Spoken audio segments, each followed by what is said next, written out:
আগামীকাল আমাদের পবিত্র মাহে রমজান।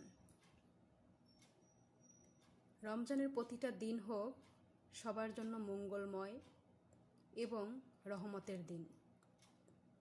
আমরা সবাই মিলে এই রমজানের প্রতিদিন একসাথে আল্লাহর ইবাদত করব এবং আমাদের অতীতের সকল ভুল অন্যায়ের জন্য ক্ষমা প্রার্থনা করব।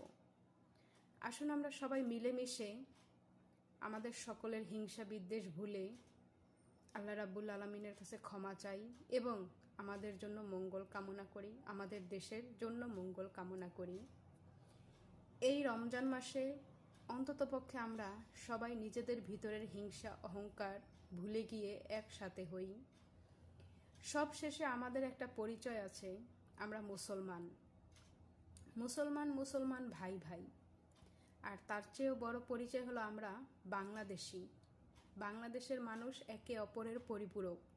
তাই আমি বলবো, আর কোনো মারামারি হানাহানি অথবা কোনো সন্ত্রাসীপানা না করে আসুন আমরা একসাথে মিলেমিশে আল্লাহর ইবাদত করি এবং আমাদের সকল ভুল এবং অন্যায়ের জন্য ক্ষমা চেয়ে আমাদের বাংলাদেশের জন্য আল্লাহর রহমত কামনা করি, আল্লাহর করুণা কামনা করি।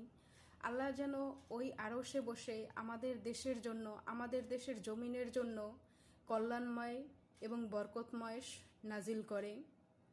তাই আমি বলবো, আপনারা সবাই ভালো থাকেন, সুস্থ থাকেন এবং সবাই মিলেমিশে থাকেন। আর বাংলাদেশের মানুষ সবার আগে। মানুষ ভালো থাকবে, সুখে থাকবে, তাইলেই তো বাংলাদেশ ভালো থাকবে। বাংলাদেশের মানুষ মানিয়েই তো বাংলাদেশের সুখ।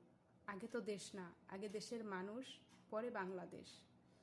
তাই আমরা আর কোনো রক্ত দেখতে চাই না, কোনো মারামারি, কোনো হানাহানি করতে চাই না।